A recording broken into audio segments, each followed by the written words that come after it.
Talking about KOL.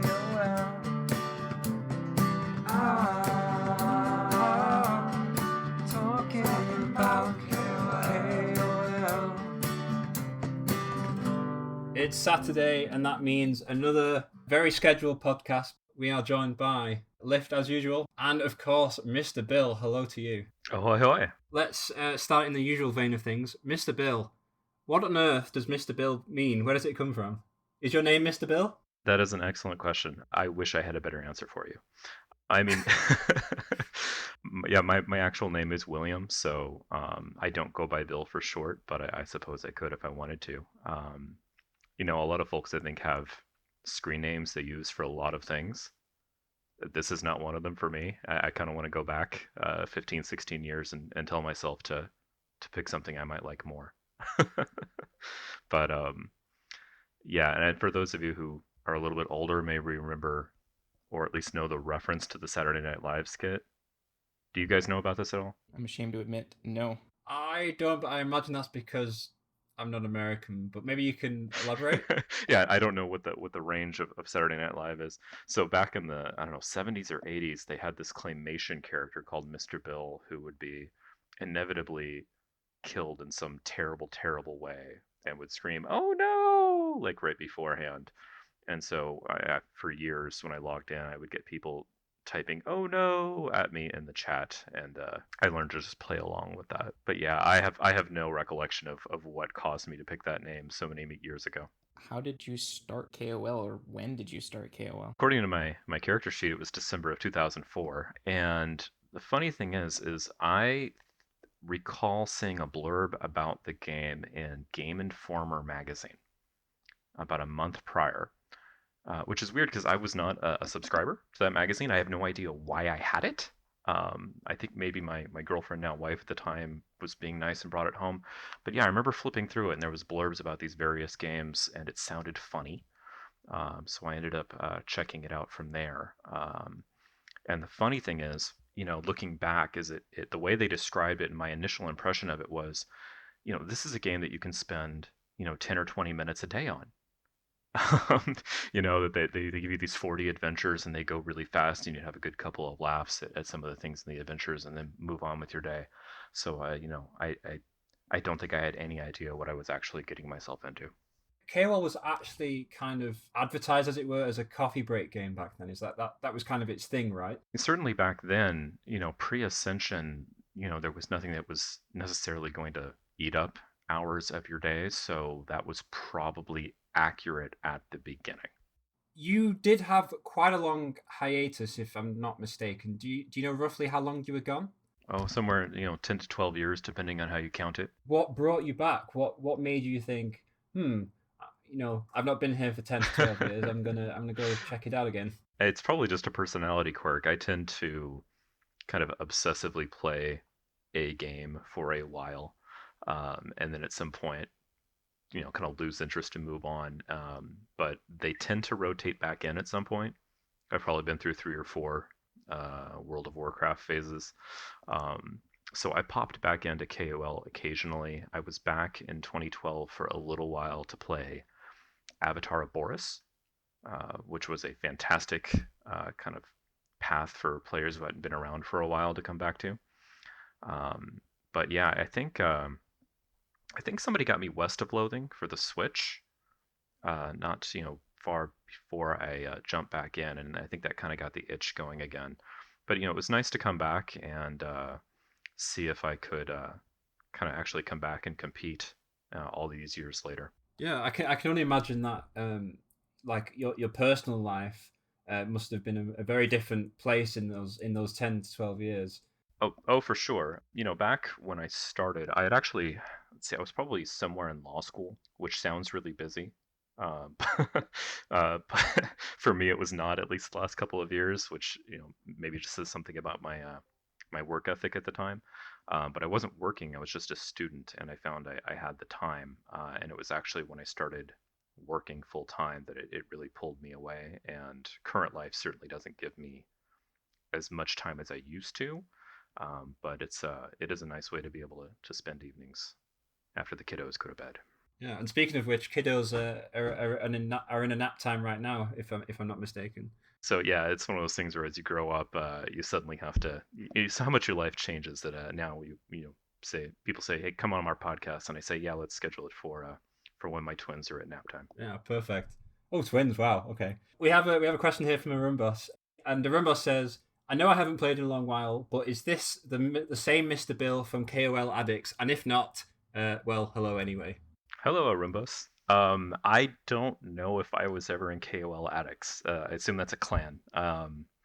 And I don't think so. I can remember back a couple of clans I was in. I assume when I started I was in some newbie clan, but I don't remember which one. That's fair enough. I mean, 15 years, I guess that's acceptable for you to not remember. This one baffles me because once upon a time, KOL had no Ascension. And when I think of KOL, I think, well, obviously of Ascension, the whole kind of this server, the Ascension Speed Society, is all about Ascension. So, what on earth was pre-Ascension like? Like, what did people do, Mr. Bill? What did they do? Yeah, it was definitely a lot different back then. Realize my player ID is somewhere in the 300,000s, so there's a ton of people who were around before me who might have even more insight. But I can tell you, I was around, for maybe what's that, about 7 months before Ascension came out. The basic quests are all there, right? But you were only going to do them one time. And you could go to the Naughty Sorceress Tower, but there would be a message that was more or less like coming soon. And it sort of felt like a running gag, like this coming soon was never really going to happen. Sort of like maybe the glitch season reward or what have you. Like, I don't know if that's actually a thing or if it's just a gag. I didn't know. I don't think a lot of people knew that the ultimate goal was to set up this Ascension system. There was a lot of talk back then about instead doing a reset, right? That there was this concept that the game was just in beta and there had been so many bugs and exploits and infinite meat and item dupe bugs that at some point they were going to wipe the slate clean and let everybody start over, which sounded good if you were a new player. And there were all these very, very powerful and rich players around you. But in terms of what people did, a few things. If you're the naturally competitive type, you could climb levels. It wasn't easy to do because there was no scaling monsters or easy ways to get tons of stats. But that was one of the only things on like a leaderboard that you could compare yourself to. You could PvP, but that was all kind of tied in with leveling. Because back then, of the 7 mini games, 3 of them were stat tests. Some of them unbuffed and some of them buffed and some of them unbuffed, which meant that the top players who had been around for a long time and had been going up were also dominating PvP. So those were very much tied in together. You could meat farm because they still had, they gotten items of the month going in, I think, October of 04, and people like to trade and collect things. All the meat farming was being done on the top of the Icy Peak. The only mob up there was the Not Yeti, and that was the best place to go burn your couple hundred turns if you wanted to earn some meat. Other than that, it was just a lot more social. The chat channels were a lot more lively. There was a lot more going on in the forums, a lot of contests, games, things like that to keep people kind of entertained. The radio had live DJs running contests and that sort of thing on it. But yeah, I mean, in terms of things to accomplish, a much more like Sims-like thing of making your own goals, I suppose. Hey, you mentioned you first found out about this through a Game Informer magazine. Do you happen to know how other people joined KOL? I think that actually caught a lot of people back then, but I think it's the kind of game that probably had a lot of word of mouth power, right? It's the kind of thing where you find it, and I'm guessing it caught a lot of kids who were still in school who might pass it along to their friends. And moved around as such, but I don't know. It's not like they had an advertising budget that I know of. They did used to come out to San Diego Comic-Con every year and get a booth and try to promote it that way. So I used to see some of the powers that be there every year because that's in my neck of the woods. But at some point, I think that became kind of unprofitable. You were talking about how bustling the kind of the forums and the chat channels and such were. So would you say the community was pretty close knit? Like when we're talking like 500k people just after you joined, sort of thing. It felt, like I said, a lot more lively. Nowadays you probably only see maybe hardcore as a fairly active channel. I'm guessing newbie might still be, but I don't listen to that one. But a lot of them are just, kind of dead now. The forums are mostly dead now, and obviously the player base is a lot lower than it used to be. But yeah, it was definitely a lot more active, both in the clan chats and activities and chat back then than what you see now. And there probably still some activity, but just moved to external resources. Right, and of course back then, the chat was really, and the forums were the only way that you could communicate. Things like this Discord channel you guys set up didn't exist, obviously. Although, like, you left for say 10 to 12 years or so, is there anyone like you've kept in contact with? Maybe not like all the time, but during your absence, were the people from KOL that you did keep in contact with? Not really. I mean, I checked in from time to time. That, like I said, I'd met a few people a couple of times outside the game that I'd come and at least check in with. And Karu popped back into the game briefly a few months ago. It was really nice to chat with. I'm hoping Bashi will come back one of these days. I'd love to be able to chat with him again, but I haven't crossed paths with him recently. Makes me kind of sad because it's one of those things where you remember so many people and you come back so many years later. And one of the things that doesn't hook you back in is coming back and not really recognizing uh, anybody or any of the things that are going on. So it was actually kind of nice to connect with you guys and sort of, find a new community to become a part of. What do you think has changed most with the development and their choices, how they developed KOL from the early days to, well, the modern KOL that we know? There's only so much that I can answer on that because, I mean, I think, and Aenimus can kind of speak to this, kind of now working on the dev side, is the powers that be really do the vast majority of the work, and that was true even back then. They would kind of reach out to the dev team when they needed some feedback or play testing or ideas or what have you, but they do a lot of it on their own, and that was true then, and I think it still kind of holds true now. The main thing I noticed, just in terms of how content comes out now, is that it looks like the years of experience that they have streamlined and smoothed things out quite a bit. Your PvP runs on seasons. You've got paths that are coming out seasonally. Your holidays, they're all in effect now and run pretty smoothly. And back then it was a little more haphazard as they were kind of just getting their feet wet and getting the game growing and developing. Let's roll it back to just before Ascension was happening. You said like people discussed quite at length like what would happen when the game was out of this kind of beta, let's call it. What kind of ideas were floating around of how you could do the quests again, or like kind of have a bit more replayability in KOL? Like, what ideas were thrown about before Ascension was actually set into place or kind of told to the communities, as it were? Yeah, I'm not sure. I don't remember how much I learned about the system before it actually happened. Right. I mean, at the time, I wasn't in dev. I wasn't in any, noteworthy clan. I don't think I was connected to anybody who was in the know. So looking back, I don't remember how much we even knew about it, or if we were kind of learning on the fly. Um, and the funny thing is now, you guys all kind of know the quests kind of like the back of your hand, right? And back then, you would have had a character, or if you made multiple characters, maybe you played through the quest several times, but that was it. You never really needed to know much about them or spent much time thinking about how to do them quickly. So that was all kind of a learning curve. Well, on top of that, if your only way to play the quest again was to make a new character, then your any resources you may have had to speed it up, they go away. And that's the other kind of funny thing if you think back about what pre-ascension would have been like. Mr. Bill was a disco bandit, right? You didn't get to be all these different things. Your character was a specific character class, and that was almost part of your identity, perhaps. And so back then, if you wanted to know how to play an accordion thief, you needed to make a new character. So I had 6 characters, and I'm guessing a lot of people did as well.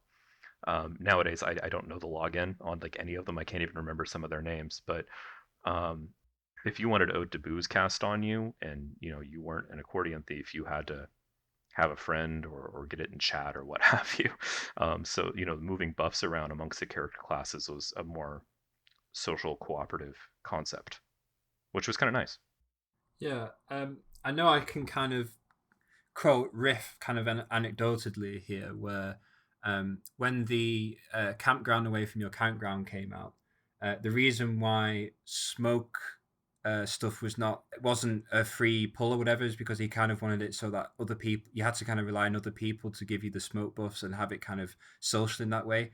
And I feel like KOL now just isn't like that anymore. Like, we have bots that obviously do all your Cordium Thief buffs and such, and it's much more removed, which is sad in some ways, but I think that's just the natural progression of how things go over time.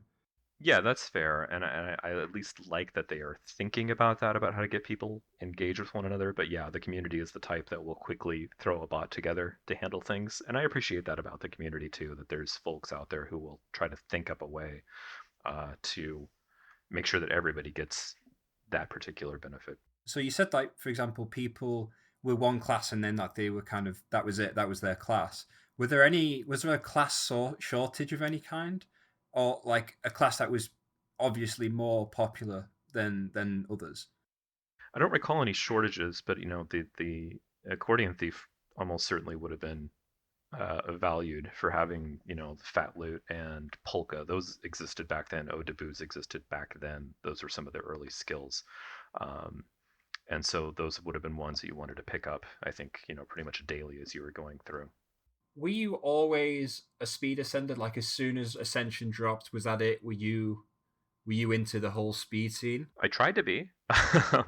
At the outset, I wasn't anybody special. Not that I'm anybody special now, but I wasn't in any particular clan. I hadn't done anything. So I was learning as we go. And I think I heard Lyft in an earlier podcast talk about trying to be, or being the kind of person that wants to take things apart, put them together, really understand everything about the mechanics of a game. And that's kind of the way I was back then. So, and obviously had more time to be able to do that. So, I worked pretty hard back then to try to get faster and get onto those early leaderboards. And I wasn't good at it right away, but within a couple months was starting to hit some of the softcore leaderboards. One of the interesting kind of early decisions you had to make was whether to go hardcore or softcore. I don't know if do they still say softcore? I don't know what the term is anymore. Yeah, they do. You kind of had to pick one and stick to it, right? And that kind of had to do with the karma system. Like nowadays, you get your karma points and you can spend them. Back then, the way you got a skill was you had to take a skill from the class that you were in and had purchased, and then if you were hardcore, it permed hardcore. If you were softcore, it permed softcore. So if you wanted to get all the skills as fast as possible, you might go softcore, but it wasn't going to count at all towards hardcore. And so people kind of picked their camps and went their respective ways. And I went softcore. I always thought that was a more kind of interesting strategy to have your pulls available. Would allow you to go faster, and I think that's what hauled me in. You said gradually you made your way up a leaderboard. What was that process? What kind of resources were available? Did you work with other people, or was this just discovery and experimentation? So there was certainly threads and people kind of batting about different ideas at the time. I think I was working on a lot of it myself, but and realized when we're right off the bat, your ascensions were taking like a week, and then you quickly got down to 4 and 3 days within the first month or two, which I think was way faster than Chick expected everybody to be going off the bat. And I was checking my logs. Within about 2 months, we were finally getting it down to 2 days. Some of the main goals that people were trying to accomplish, if I'm not mistaken, was like trying to break certain day count barriers. You're gonna have to guide me a little bit on this, because I know there was a player called Donkey something from Hardcore Oxygenarian that did the first ever 2 or 1 day hardcore or something. Does that ring any bells? I mean, I don't remember specifically what you're talking about. I know they were trying to get hardcore down to 3 days, and I'm sure eventually 2 days became the goal. The 1 day softcore was our thing. That we ultimately ended up accomplishing. At the beginning, though, it was just getting everything down to 3 or 2 days, getting it under certain turn counts, which are laughably high compared to now, or compared to what we eventually got them to. The other thing we had right off the bat was the I don't know if anybody bothers with these anymore, but we had the Boostafarian and Teetotaler and Oxygenarian. Is that the word? We had those as paths, which I don't think were really defined as paths like you know them now back then. And so you had all these various leaderboards. Each class had the hardcore and softcore version of normal and those different paths. What about 8 months in before we realized that the 1 day was going to be possible and started working on that.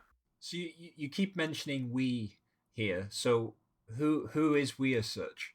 As I was starting to get faster, Bashi. Do people still remember Bashi? Yes. Bashi hate fetus? So Bashi was this legendary player back in the day, who was the head of Noblesse Oblige for many years, and had this very quirky personality. He talked in caveman talk in public. He claimed to be from Prussia, things along those lines. I think he started out as kind of a troll, as players go, before kind of growing up a little and became one of the best ascenders in the game, and kind of a cult of personality who did a really nice job of running the clan and so on.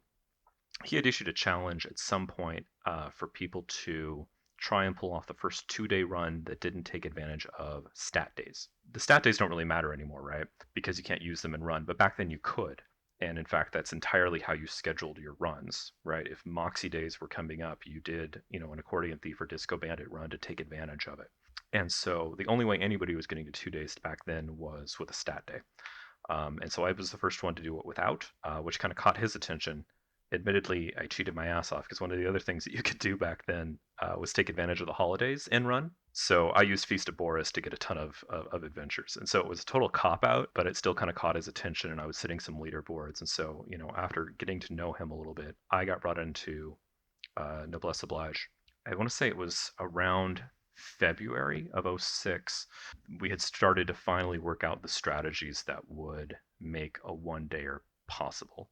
And when I'm saying we, it was Bashi, myself, and we had a number of other kind of top speed ascenders in the clan at the time. People like Wilder and Almighty Tallest, and I'm going to say Wigitsi because I don't know how to pronounce her name. And so it kind of became this collaborative effort to pull off what would end up being the first one-day ascension. 3 Bullet Hamburger has a question regarding spading. What was your favorite spading that happened? It's a good question, and actually probably tie that around to where I was early on. They had just sort of introduced things like monster level, and at the time it wasn't clear if it was a good thing or maybe it was a bad thing. Obviously making the monsters bigger and tougher didn't necessarily seem good. And so one of the things that Bashi had actually worked out early on was how to really take advantage of that. And in fact, the hovering sombrero had come out fairly recently, and it wasn't clear what it did yet. Now we kind of know it works like a volleyball. It gives you extra stats the higher monster level you're facing, right? But it took some testing to figure that out. One of the things he had worked out was something we ended up calling LTS synergy. Oh, I'll be very glad for you to explain this to us. What had been worked out was, when you made these monsters really big, they would kill you, right? So what he had worked out and basically put all over the forums and explained to everybody was that if you started combining some of the skills, and at the time we were all still kind of acquiring skills and figuring out how they could work together. The LTS was a lunging thrust smack, and if you combined it with a couple of other skills that were out then that I'm not sure even exist anymore, you could basically guarantee a hit on any monster at like double or triple damage. And so you needed to boost your initiative high enough to be able to get the first hit in, and your defense to survive one hit if the first one didn't work. But basically created the system where we could kill the monsters early on at really high level so that you could start getting enough stats to be able to ascend faster, to be able to pull off the quick ascension. Like learning that allowed people to start taking advantage of the hockey sticks and the icicles, basically boosting the monster level to make the one day. So that was the big deal in terms of spading and discovery at the time. I was never a big spade myself, more of a diamond. Do people use still the other card suits in describing people anymore? They still do, not as prevalent as before, but yeah, definitely people would still understand. Yeah, because that came out when I was playing. That you could go take your personality test, and it would tell you if you were a hardy heart who was social in chat, or a club who was into PvP and so on. And I guess the idea of the diamond was most of the speed ascenders. Because back in the day, if I'm not mistaken, because this was still a thing pretty much even when I was doing my runs in the early 2010s, is that power leveling was very much a big part of runs, like hundreds of turns dedicated to power leveling. Have I got that much right? You mean during the run or after? During the run, yeah. The key difference when you're doing your speed ascending now and then is that now you get so many free stats handed to you. Like that's never the thing that holds you back, right? It's never a struggle to get to the right level. Back then, that was entirely the struggle. The quests were all pretty short. Like they've all been redesigned since then, kind of as reactions to what we were doing then, to make them all longer or more tedious or what have you, to take up more of your turns. Back then, you'd get through them so quickly, you needed to find some way to earn stats when you ran out of missions to do or out of quests to do. And so finding ways to do that and finding any way to boost your stats along the run became really, really important. So boosting monster level, even pulling like the wax lips, like familiar equipment that gave you an extra 3, I think, per fight would be valuable during the run. And one of the things that I think was kind of cool in terms of why I like that a little better, because there's definitely some things now that are better, some things back then that were better, is it forced you to have to think about your routing, um, in terms of you'd have to leave your normal path and go find other ways to go get your boosts. The Spooky Raven Manor was fairly new, and none of it was required in run. Typically, you'd want to get in there and get up to the gallery just to get to that maze adventure with the paintings. Love it or leave it. Is that what it's called? That's the one.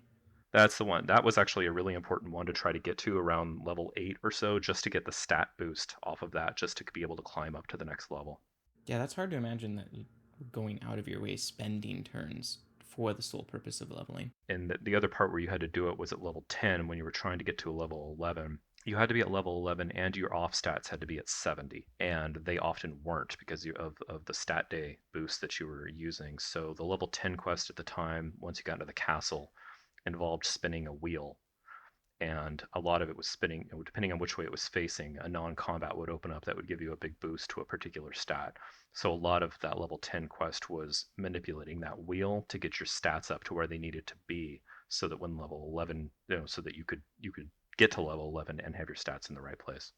Murnjendorf, I think that's how you pronounce that question, is there something from NS13 or perhaps in general that you wish had stayed unspaded? Because if I'm not mistaken, people would often complain, as it were, but post in the forums that they didn't know how something worked, and then eventually Jick would cave and sort of give a hint or basically explain how something was a super likely or not a super likely or blah blah blah. Do you want to go a little bit into that and perhaps what you wish had stayed a secret?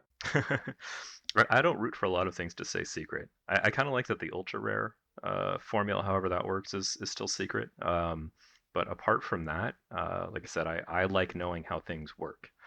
And I'm usually not the type who wants to spend 10,000 turns myself to work it out. I appreciate if somebody else does it, and fills me in so I can take advantage. But and I don't remember Jick having to cave on the forums on things that may have happened. My guess is, they had their weekly radio podcast for years, so I'm guessing slowly but surely a lot of the mechanics probably got discussed there. We mentioned some of the bigger names, like Bashi, the person that you said you couldn't remember how to pronounce the name and such. Would you say overall back then, hitting these day counts, was it extremely competitive? Was it like clan versus clan? Was it, in fact, who were some of the big clans back then, and who did these players belong to? Yeah, so NO was definitely one of the big clans at the time. We usually had a big chunk of the top speed ascenders at the time. Our clan also worked on having other kinds of folks. So we had radio DJs, we had mods, we had people who were just really well known in the community. I remember there was a new guy who was making lots of Grease Monkey scripts that were making everybody's life easier, so we recruited him, and that ended up being CD Moyer. Um, and so we were always kind of trying to branch out as much as we could. But yeah, definitely. I remember Otori. There was a hardcore oxygenation. Had some big people. Iocane Powder was pretty well known, but mainly for PvP. But yeah, there was definitely some clan rivalry, and some pride there, and occasional stealing of players from one clan to the other. The Rye was also a big one, who I went and kind of parked myself in for a while when I retired. Was full of some of the bigger names.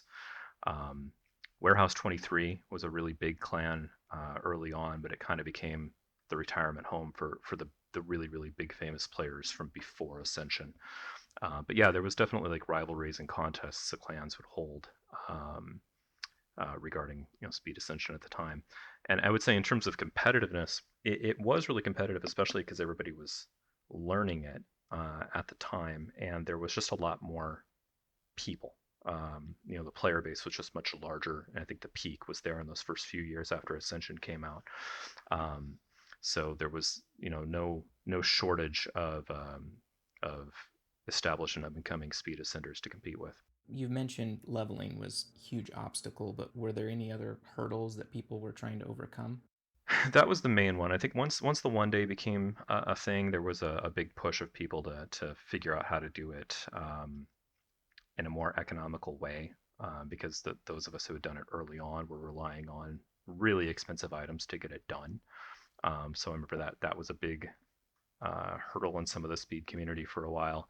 But that was mainly it that I could think of. When we're talking about things being expensive, my very first account that I had, which was actually in 2006, because I can't remember if I've told this story before. I got a phone call from an in real life friend who said, "Come check out this game. You can stick two bum cheeks together and make an ass hat." And I thought that was that was like the best thing you could ever do in a game. So I joined up, and then I was looking on the wiki about all these cool items, and then looking how much they cost, and they're like, "Oh my gosh, how am I ever going to afford that?" But back then, Mr. A's were like 4 million, if I remember correctly. Does that sound about right? Yeah, it moved around some. For most of my time in the early days, they hovered around 10 million. One of the kind of necessities in the first one day ascension was getting 3 hockey sticks of, what is it, Furious Angry Rage, something like that, which was a relatively new ultra rare at the time, because Little Canada and the border and those places were new. But I want to say they ran around 200 million apiece. So you're talking 20 Mr. A's during most of my time. So you're, what, $600 real life money to be able to have those accessories available to you. And that was definitely way out of my reach. I was not a rich player in game or out of game. So that was one of the real benefits of being in NO as a clan, is that it did have people like that. It did have resources. So I think we ended up having 5 or 6 hockey sticks that we could move around to people. And so our team, we eventually sort of made a team of 5 people to do the first attempts at a one day run, and kind of really heavily promoted it in the community. Each player had to go one after the other, right? Because you had to get their hockey sticks mailed to you, do the run, and then mail them off to the next person so they could do their run. And so you're trying to fit all of these runs into a day and scheduling everybody around it. And I think that got the community was paying a lot of attention for that. That was a lot of fun. Not to dig up the past, but was there any kind of scandals where someone took the hockey sticks for too long, or tried to steal them, or I don't know, sell them off or something? Luckily, no. I think, it was I don't remember running into any trouble in our particular clan with that, which is, the upshot of making sure you're recruiting the right kinds of people. But no, luckily, nothing like that. So, in terms of what was thought possible and what was thought impossible, was it a case of like 2 day non-stat day softcore was thought actually impossible, but if you can do it, like amazing? Or was it like people knew it was kind of possible and was waiting for someone to get the RNG or strategies to do it? Like, what were the boundaries like? Was there any kind of new run that was thought like, wow, that's insane? How on earth did they manage to do that sort of thing? Like, it was thought impossible to do. Well, everything was getting faster and faster as people were getting skills. I'm trying to say, I think we started off at maybe 70 or 80 skills you could perm in total, which expanded over that first year as some new ones got introduced. For example, like Sonata and Smooth Movements didn't exist at the beginning. Urkel and Antiphon didn't exist. So, some really helpful skills came out along the way, and as people were picking up new ones, they were naturally getting faster and faster. As they're figuring out more strategies, they're getting faster and faster. So it's not like anybody thought you'll never pull this off. But it you kind of had that sense that eventually some of these barriers would start to fall. The one day it was sort of unclear, as 2006 was coming around, if that was ever really going to be possible or not. So we've mentioned skills, people were getting faster, hockey sticks. What about items of the month? Were there any that were mandatory, really impactful, or maybe the community even decided they're broken? Yeah, kind of the opposite. Most of the early items of the month were fairly useless. Okay, so kind of like this year. And very much like this year. They're definitely not as powerful this year. But yeah, no, if you look back at the early ones, they are mostly familiars and familiar equipment. They were mostly kind of collectible, I think, more than anything else. And that started to change after Ascension. They started to kind of take things into account a little bit. Eventually, like, Jekyll and Hyde Belt would be useful because there weren't a lot of item drop boosts. The snow cones were helpful for little boosts here and there. Some of the familiar equipment was helpful here and there, but like the familiars themselves, the Cheshire Bitten had some utility, but otherwise, no. Most of the items of the month weren't super helpful until we got to the Iceberglet, which was the one that made us think we can do this one day. I know of it, but what was special about it that made you reconsider day count? So it was a foldable, and we really didn't have a lot of equipment. Now you can fill all of your slots with item of the month equipment, pretty much, right? Back then, like I said, it's mostly familiars and their equipment. So the Iceberglet was a foldable, and the most important one being a one-handed weapon that gave a 15 monster level boost. So you could dual wield those for an extra 30 monster level. And again, since we were scraping for every stat back then, that was a big deal. The other thing was now you kind of get all your items of the month for free in your inventory during your run, and that wasn't true back then. You had to pull them if they were usable in hardcore at all, so you had to waste pulls on it. One of the things that you could do then that you can't do now is you could buy the item of the month during that month and have it in your inventory. So that February that they came out, that became part of the strategies. We could pick up 2 nice weapons with monster level by throwing $20 at the game. And every little move like that helped. The original pay to win.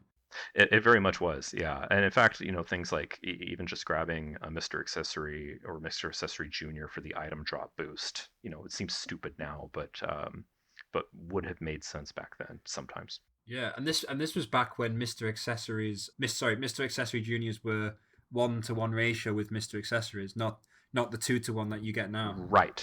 Whack has a question here. You've pretty much answered this. So what were the most powerful items and strategies back in the day? Is there anything else you'd like to add? You said the familiars of the month were not particularly useful. So what familiar was seeing the most use for Ascenders back then?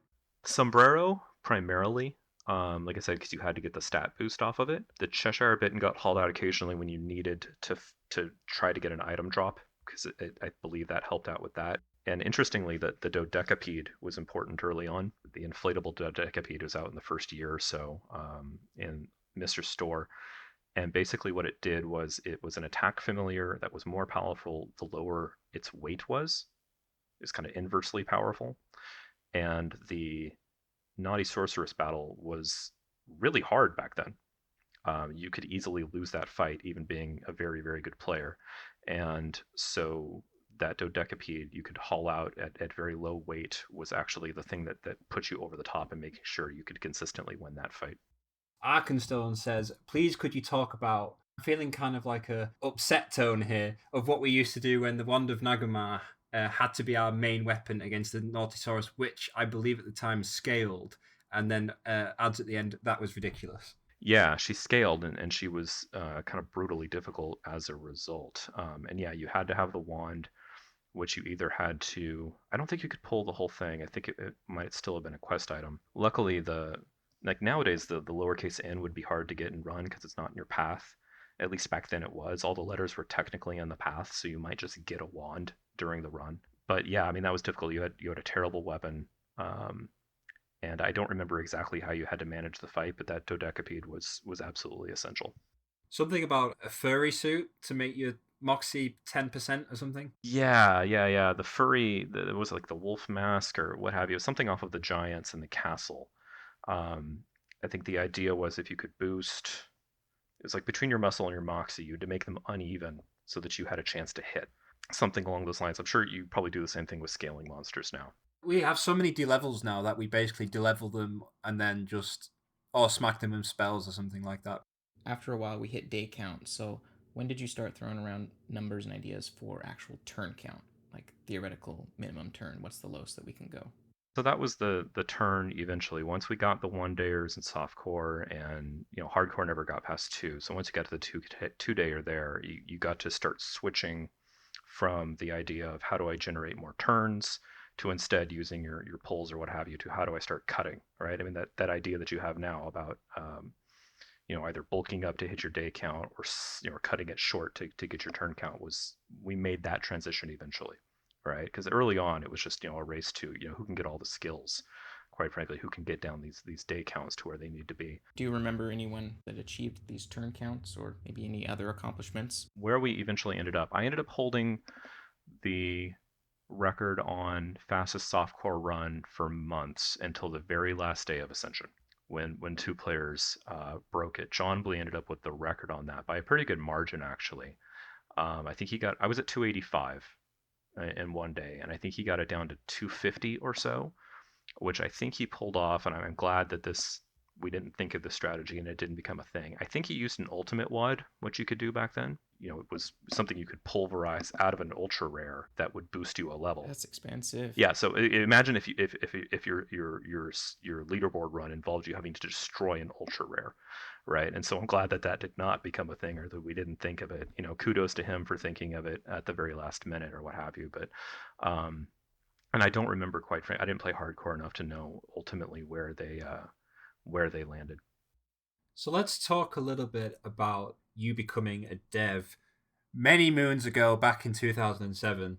We mentioned this a little bit off stream, where you basically did this kind of run which was very revered, I guess, and then you were approached by Hot Stuff, who said, would you like to join the dev team? Does that sound about right? Yeah, roughly. So basically the way the 1-dayer happened was, like I said, the ice booklet came out in February of 06, and we took this team of 5 and we all took our shot that day at trying to make the 1-day.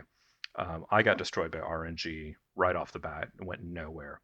Bashy got to the Naughty Sorceress and lost on his last turn, which was just absolutely crushing. And he was the last one to go, so it was in the evening when there was a lot of people online and everybody was tuning in, just getting chat updates, because that's the best you could do back then. And it was just really, really sad. And we thought the opportunity passed. And then I think in the very next month or 2, all those new skills dropped in, smooth movement and so on, like I mentioned before. And we thought we could line it up again. And this took a lot of work, because one of the ideas was to do a hardcore Oxy run first, so that when you came out of it, and you came out of it on a specific stat day, you would get those Ascension rewards, like the Breathe-tastic can of air that you can't use anymore in your run. Back then you could use it and there was no level requirement. So lining it up so that you'd have 3 of those things to start your run was a huge boost. So we were taking 3 weeks, because we weren't doing hardcore, so we were almost newbies going into hardcore Oxy, trying to get through it in time to be able to drop out on a stat day and make this run, and coordinating all of the people to do it on the same day. So we took our second stab at it in April, and I don't remember where I was in the lineup. I wasn't last, but I took my shot and I ended up becoming the first person to pull it off. In exactly 300 turns, I got the first 1-day run done. And so obviously people were following again along in chat for all of that as it was happening. And later Bashy went and did it the same day, a couple turns faster, as I recall. And so we pulled it off that first time. Bashy was on the dev team already, and they were starting to work on NS13 development and testing and so on and so on. And just like now, you have players who play for a while and eventually they leave, and so the dev team kind of has to be refilled every once in a while. And so yeah, Bashy had suggested my name, and eventually kind of got the call from Hot Stuff Kevin to whether I'd be interested. And so yeah, I joined, I want to say August, so maybe about 4 months after that run was done. Obviously, you can't spill too many beans here, but was the dev channel and the devs around then much different to how the dev channel and the active devs are around now? Like, is it a different atmosphere? Not that I recall. And the other thing to remember about this is I like I said, I get in about August of '07, and I was mostly retired by the end of that year, right? So just about the time that NS13 was coming out was when life on my end got busy and was convenient time for me to step aside. So I had several months in there when I was active, but it was actually fairly similar. I know that's not really useful to uh, the listeners who aren't on the dev team to have anything to compare it to. Um, but yeah, in terms of the way it worked and the level of chat and discussions and so on, I recall it being fairly similar. If we move back a little bit to kind of like the big prestigious clans of the day, and you mentioned, so I might butcher this name, so Noblesse Oblige and Otori. There was some kind of rivalry there? Because we have the Otorian Battle Scar and the Noblesse Oblige something or other as well. Do you want to go a little bit into that? Yeah, I don't remember a real specific like rivalry with them so much. As much as there was between kind of all the clans. You also had clan warfare back then, like clan PvP. That doesn't exist anymore, right? If not mostly deprecated, then fully deprecated, yeah. That was a big thing we used to do battle on back then as well. I know we eventually teamed up with Otori to do a lot of Crimbo giveaways every year. One of Enno's kind of big priorities was doing a lot of philanthropy and giveaways and contests and things like that, community engagement. And so I know we worked with them on some things. We held a big Ascension contest at one point that actually got official leaderboard status in the game while we were holding it. But yeah, I don't remember like a specific battle that we had or anything along those lines. I'm pretty sure it was all good natured at the time. Has PvP changed much? A ton. People familiar with like the famous like Jix Shorebot rant? Is that still a known thing? You'll have to explain that to me. Okay, so I like to ask the question before I jump in. If you want to see some sort of ridiculousness, basically, and like I said at the beginning, in the old PvP, you had an advantage if you were a higher level player, if you had higher stats, and you also wanted your buffed stats to be high. So, we had some of the same potions back then, the powerful power, boost or what have you, to buff up your stats.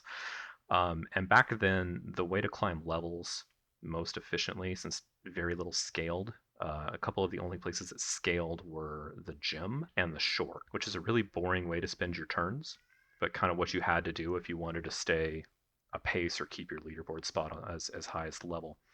And so eventually the shore at a certain level would become the most efficient place to spend your turns. There was this idea that people probably weren't going to keep their buffs up while blowing a couple hundred turns at the shore, so it would be a good time to attack them in PvP. And to know when somebody was at the shore, people made these bots that would ping profiles and check people's profiles to see, to the extent your number of adventures in your meet were public, to see if your adventures were dropping 3 at a time and your meet was dropping 500 at a time. And that way they could tell that you're at the shore, so your buffs are probably down, so now is a good time to attack you. Which is just ridiculous, right? But these bots get made and they start hitting the servers pretty hard. And the servers were terrible back then to begin with. There was so much lag during peak time. So yeah, there was a radio show where Jick went on an absolute rant against the shore bots and so on. And eventually, obviously, PvP got completely revamped so that your level became irrelevant. But back then, since there were no seasons, the mini tests were stable for years and years. And so things like, I don't know if it was eating, trying to remember what it was you ate or drank. It was like the Bloody Marys or the white chocolate chip pizzas, something like that. Whatever the diet was, you pretty much had to stick to it all the time if you wanted to be competitive in PvP, which is kind of awful as well. So back then, your turn count updated more than once per day. Right, and I think that was the change. That was the change that Jick made to stop the Shorebot profile pinging. Does that podcast still exist, or was it removed because of the rant nature of it? Because they used to have weekly podcasts on the radio. I thought that stuck around until just this past year when the world kind of blew up in KOL. It became weekly on a 6-month basis. Sort of like you guys, yeah. Yeah, exactly. I think we fell into that one, so yeah, we can't really complain about that. let's talk a little bit about past events. I'll ask you here, which were the most popular events that you remember from back in the day? I saw this questionnaire list. I was trying to go back and remember the events that, some of the world events that happened back then. The one that I could remember off the top of my head was the Grey Plague, which was basically a made-up character account called Cristobal Colombo. Sent out, not everybody, sent a bunch of players a package on Columbus Day that had an item inside called a comfy blanket. And of course, blankets being distributed out by Columbus Day probably should have been seen as a bad omen right off the bat. So inevitably, the players who got those started getting quote unquote sick, and the way you could tell was a cough emote showing up in their chat. And then slowly but surely, their character name and text was getting more and more gray, like a lighter gray. It started off very, very subtle at the beginning. And as players interacted with each other in chat or KMail or whatever, they were passing the plague around, which was, I don't know, just kind of a lot of fun just to spade out and figure out what was going on. So that one was certainly memorable at the time. That sounds incredible. The only similar thing we have now is in the PvP channel, we have the totes thing, which is some contagious thing which spreads to people so that after most messages they get a thing that says totes at the end. The other big one that we had that you still see the effect of today was the comet. Basically, where you see the moons up on top of your screen, there was a dot that started getting bigger and bigger over time that people started noticing. And they built the observatory to start giving players, scientist feedback on what this thing was in the sky, which eventually became obvious that it was a comet, and it was a question of whether it was going to hit in the game or not. And instead, it eventually hit one of the moons and broke off a piece. So now that's why you see the little mini moon around one of the bigger moons. Ah. Right? And part of the moon broke off and crashed into the game, which destroyed the observatory. It hit Hank's, where you have your stuff in storage, which is why it looks all beat up. Poor Hank. He's only got like one arm now. Yeah. So it hit a variety of things and changed. It was a way for them to update or change a few things in game. But it was just a little event that ran for a while that was fairly amusing. Were there some events that fell flat? One of the events was called White Wednesday, when the servers mostly got deleted. Sometime within the first couple of months after Ascension came out, Chick accidentally deleted the database. Okay. As you do. Like, no joke. He just had to go on and admit that, like, he's an idiot and he's being apologetic, and I've deleted the database and we are trying to fix it. And so the rest of the day was them on the forums working really hard with the people who maintain their servers and trying to get it backups and get this information back. And eventually they were able to recover everything except people's Ascension records during that time. So if you look at my record or old players, you'll see a gap that was lost to the Great Time Catastrophe. And they lost people's information about what was in Hank's, which I'm sure was really bad for some people, but I have no connection to that, so apparently I didn't lose anything big. And then they also furiously worked up a bunch of new content during that one-day break, and to help explain what happened in game. And so that created the time riftlets and so on, and they created basically a whole event around some sort of great time disturbance. So I can't say that it went over great, but at least they tried to make up for it. How did they handle like the missing stuff in Hanks and such? Do you recall? It was funny because I had to read up about it, and I don't remember that part of it. I remember that we lost our Ascension records, but I didn't remember the part about Hanks, so I don't know. That's fair enough. So Arkenstone has a question here again. Is this related to a meat bug one? Is the emaciated Yetis? I think this was something to do with penguins and protests. Yeah, that actually ties in. Yeah, it ties into what I was saying. One of the things they created for going back in time was being able to go back to the icy peak before it was just Yetis, when there were penguins up there. There was an event from before I started where a Yeti protest sign would drop, and using it a certain amount of time got you a couple of trophies. And so they opened that back up, but you still couldn't get the trophy. So one of the things that drove me crazy when I started the game and I was collecting all the tattoos and trophies, which was very doable back then, was that you could not get those trophies anymore. And as somebody who's kind of an OCD collector, it drove me absolutely crazy. So the answer to this question in terms of how many emaciated Yetis did I kill, probably few, if any, because I missed that little era. You know that they brought that back so you can get that trophy now. Are you serious? Yeah, seriously. I'm going to go do that. They brought that back, I think 2000, Crimbo 2017 or something like that. Huh. I mean, now I'm missing like 100 trophies, so it doesn't matter, but but it was important to me at the time. Was there any other dramatic events similar to White Wednesday? Most of them predate me. So when the game was getting going, there was obviously bugs and things that had to be worked out, and they gave out nice items to people who discovered and turned them in. But one of the big bashy events actually was somebody had figured out an infinite meat bug, and suddenly there were billions of meat being passed around to the players all over the place. And so there was some discussion back then about wiping the servers and starting over since the economy had been effectively destroyed. As I recall, and again, it kind of predates me, but I think they cleaned that up as best they could, and then started. Was it Uncle P's Antiques, which still pops up now and again? Is it up all the time now? Yep. And they put a bunch of items in there that were ridiculously expensive as meat sinks. Things that didn't do anything. It gave you access to like Villa, the chat channel, things like that, to try to take that lingering meat out of the economy, and we're kind of more or less able to clean things up without wiping the game. But yeah, there was a lot of that early on that had to be kind of addressed and cleaned up as best as possible. I heard like normal food and drink was like millions. Everything was just millions in the mall because obviously there was so much bug meat. Yeah, I'm sure it was. And then I know one of Bashy's other moves was he had gotten a bajillion hell ramen, which were among the best foods at the time, and put them up in the mall for 10 meat, which was the minimum back then. So he always had one of his early kind of fame-seeking philanthropy efforts was to make sure that the community had tons of this free food available.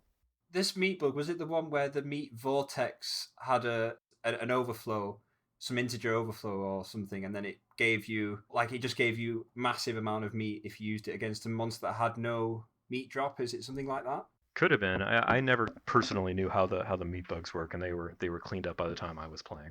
Let's just talk a little bit how NS13 came about, because this was probably one of, if not the biggest controversies, ignoring what's happened in the last year or two, of KOL. It wasn't well received, if I understand correctly. And again, you're kind of limited by the fact that I had mostly stepped aside around the time that NS13 came out, but I was certainly on the dev team when parts of it were being worked on.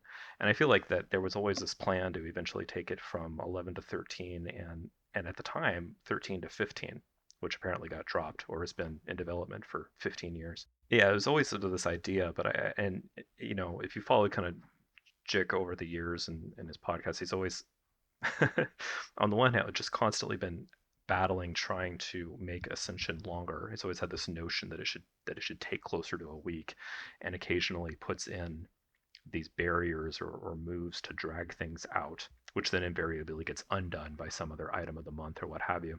And so a lot of the changes that you saw in quests were kind of a direct reaction to us pulling off 1-dayers and quick 2-dayers and things like that. For those of you who don't know, say level 2 quest back then in Mosquito Larva, like you could get it on the first turn. When you went into the tavern or to try to find that rat faucet, you might find it on the first square you clicked on. There was no barrier to getting into Cobb's Knob and just pulling the harem girl outfit and the perfume and killing the king, right? Almost every quest could be finished pretty quickly. And so things like delay being thrown in there, or having to get rid of the evilness in the crypt and so on. A lot of those things that look like they're there to make you spend time is exactly why they are there. was his goal to try and shorten a lot of those things out. And even moving to NS13, realize that the amount of substats that it takes to get to level 11 is roughly half of what it takes to get to level 13, right?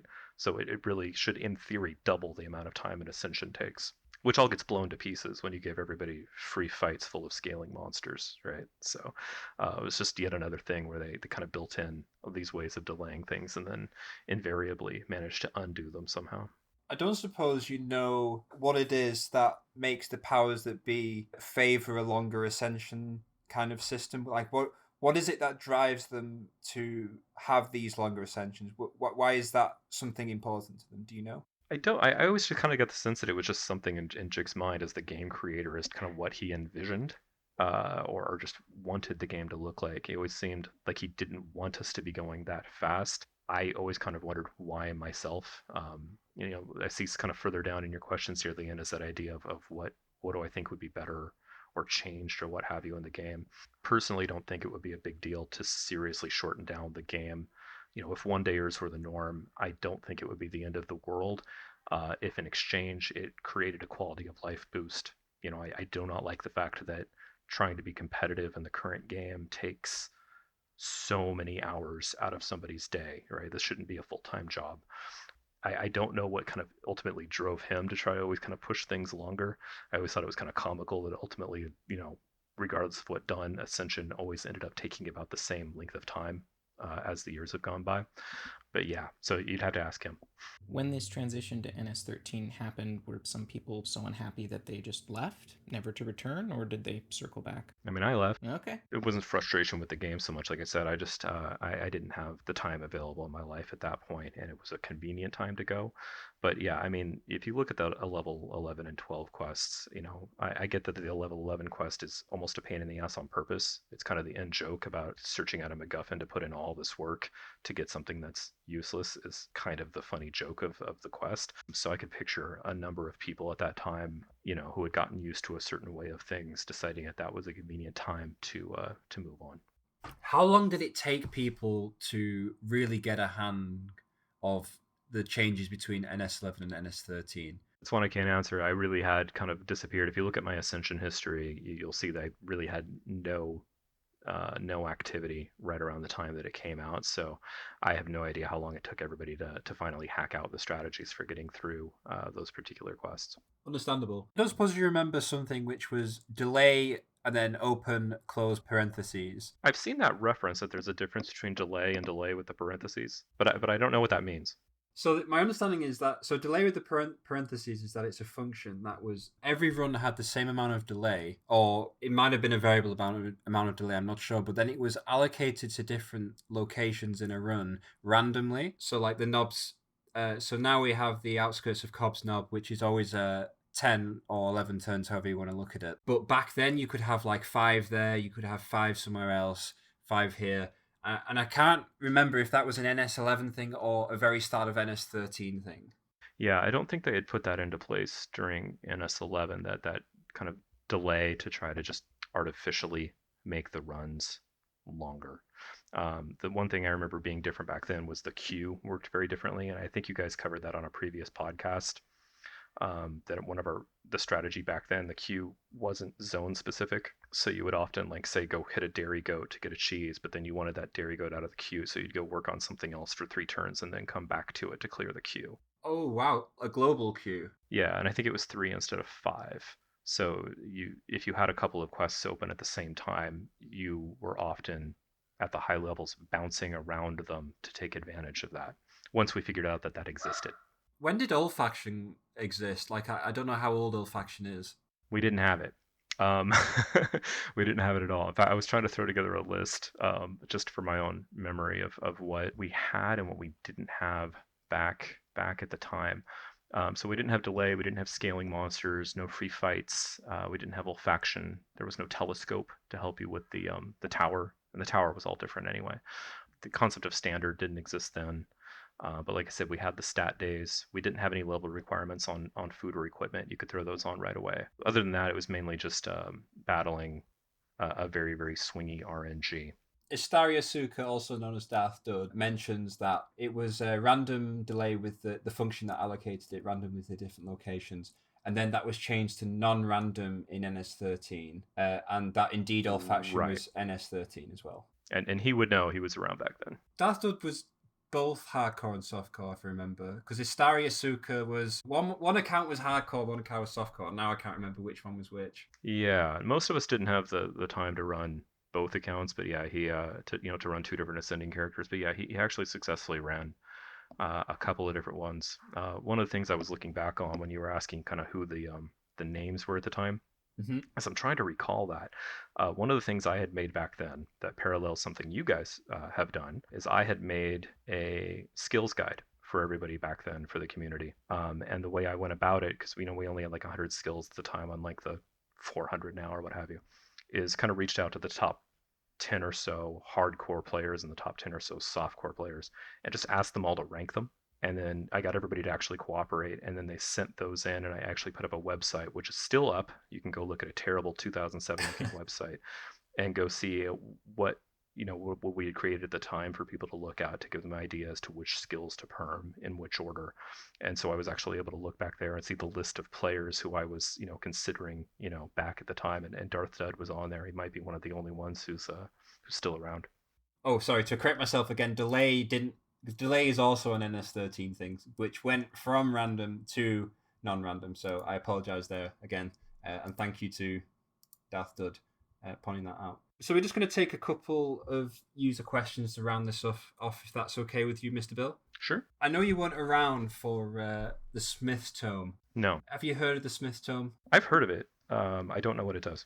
Okay, so a lot of people kind of equate the day of ultimate power creep was when the Smith Tome came out, because compared to kind of previous items of the month, the Smith Tome was absolutely bonkers. When it first came out, you could actually you got like a potion, but then you could smash that potion to get even more epic consumables, and you could literally have it was like 12 or 15 organ of epic consumables, which was just absolutely insane at that time. I remember when it came out. So I just don't know whether you've heard any stories about that being the day that kind of the item of the month power creep really started to settle in, but I assume that's not the case.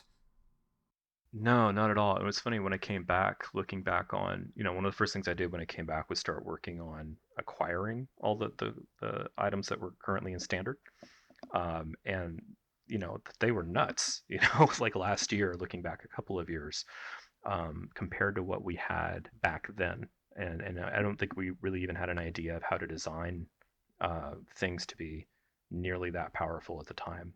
One of the only ones that I regret to be responsible for significantly is the Pilgrim Shield. Does anybody even remember or know this one? Well, I have one. My apologies on that one. At the time, the shield slot was new, and like I said, most of the old items of the month were familiars, and so we were just starting to put out things that could fill in slots. And so they were looking for things, and I'm like, well, shields are new. Why don't we give people one of those? And of course, shields aren't super useful, and we didn't end up putting very useful stats on it. So yeah, it's clear at some point the value, which kind of makes sense from a financial perspective, I'm sure, as the player base declined, it became more important to make the item of the month something that people would actually want and use. No, in my opinion, it's just more fun to use an item of the month that gives you options. Right, and I don't mean to say it's just a money grab or what have you. There's obviously some really creative folks there who some of them are not particularly interesting, but every once in a while they drop something that is very, very intricate or complex or has clearly had a ton of thought put into it, which is just a side effect of some of the interesting folks who work on the admin level. Now, I think you're downplaying yourself a little bit here, Mr. Bill, because I think you had some insane foresight, maybe 5, possibly 6 years down the line, because one strategy, I think, I'm not sure Darth Dud started the strategy, but was definitely an advocator of this strategy, was that sewer leveling was very much a thing, and that employed using shield. But so there was a point where having a decent shield was actually a very big deal. I'm not sure whether Pilgrim Shield was the one people used. The shield that was basically the Pilgrim Shield but rehashed. Okay, I'm glad they came in useful. Yeah, so you had foresight like 5 years down the line for sewer leveling with shield, but. Yeah, because I realized like during my time on the dev team, by the time I got on there, I was starting to kind of fade out on the game, and so the few things that I can remember contributing are fairly kind of minor little things like that. The claw game, and not the better one, but the first claw game in your clan hall, for example. I think I threw out the ideas for about half of what the stuffies are in there. So like anything that seems ridiculous that does not make a stuffy like a scary death orb, which when you think about it as a stuffy would just be a ball. Those things were things that I had thrown out. So it was all really kind of stupid minor things like that from my time. Astronaut Guy has a question. What was it like before the great epic consumable invasion? Is that a reference? Just epic quality of food and booze. The food wasn't labeled back then. It didn't have like epic or whatever the different labels are back then. And there weren't very many of them. I mean, one of the nice things starting out was there was just less items.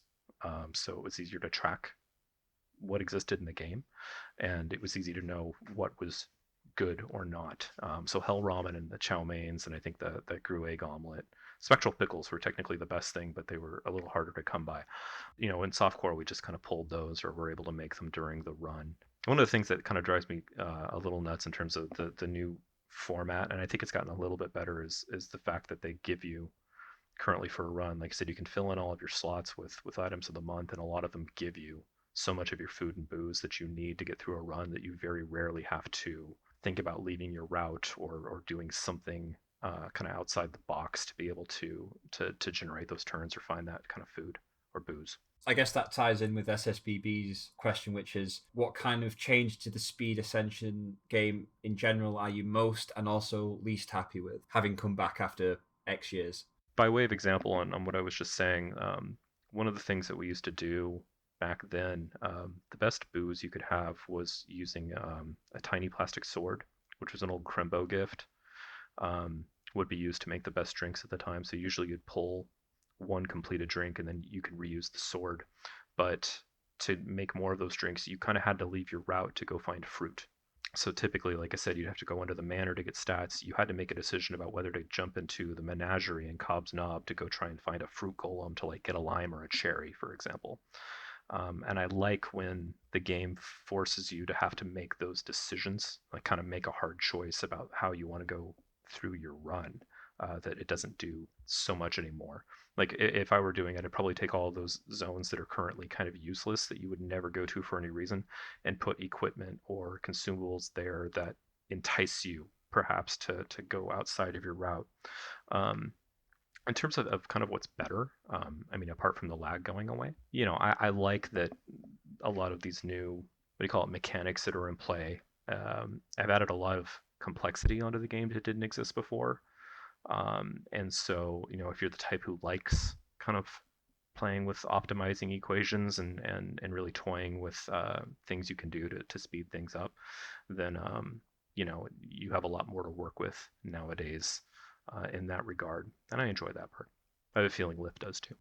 I do. That's why I'm here.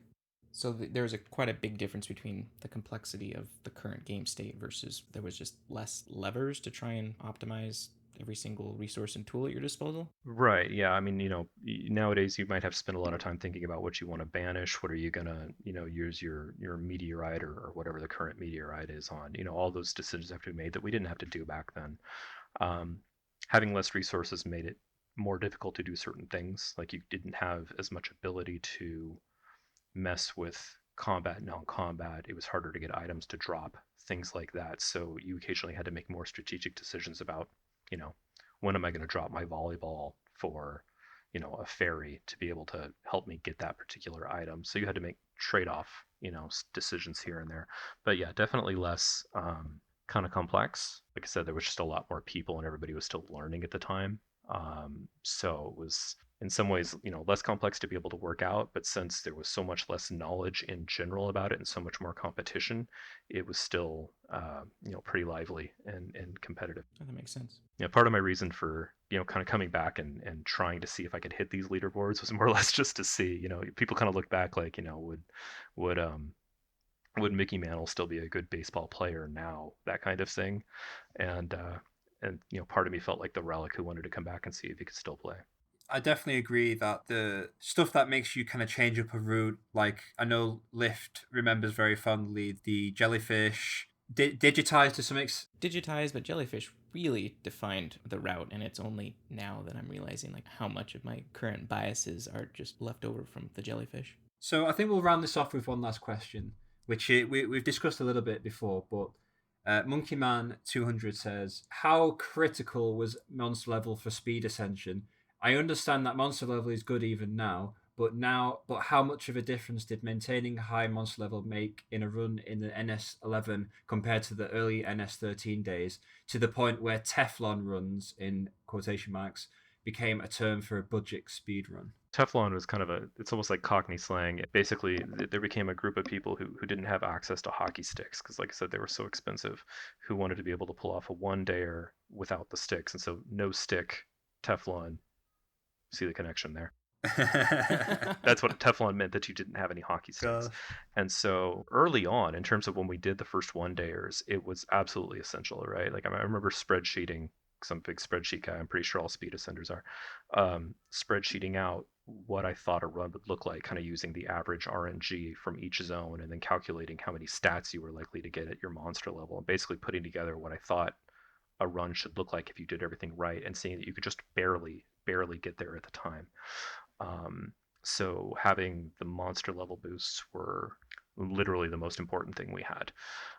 And then as they started to release more skills, more items of the month, more things came along, more items were released in the game. It got easier and easier, and got to a point where players who didn't have access to that stuff could ultimately pull them off. And so, and like I said, I'd put out a video at the time of the first one day run, because we didn't have YouTube or Twitch or anything to stream with. So I thought it would be cool community resource if I took there was a program called Camtasia, I think it still exists, and more or less screen filmed my run and then put it up for everybody to learn from. And video files at the time were just like huge. They were kind of unwieldy compared to your hard drive and download space and computer speed and so on. But it was just good enough to be able to get by at the time. And so, people after that, it became like this big thing to also try and pull off the one day run, and to try and manage it without sticks became one of those big new kind of horizons to cross for people that they eventually did. Perfect. Well, we've kept you very, very much long enough already. I know you've got a wife, twins, and what sounds like, I can only assume, a dog in the background. So a couple of dogs, yeah. So we'll leave it there. Thank you ever so much for coming on. It was a pleasure to have you. Fascinating stuff to listen to. Yeah, I really enjoyed it. Thank you. Yeah, excellent stuff. Thank you very much. I appreciate it. Happy to be back anytime. Thank you, guys. Thank you so much, everyone, for listening. Stay safe, and see you again next time.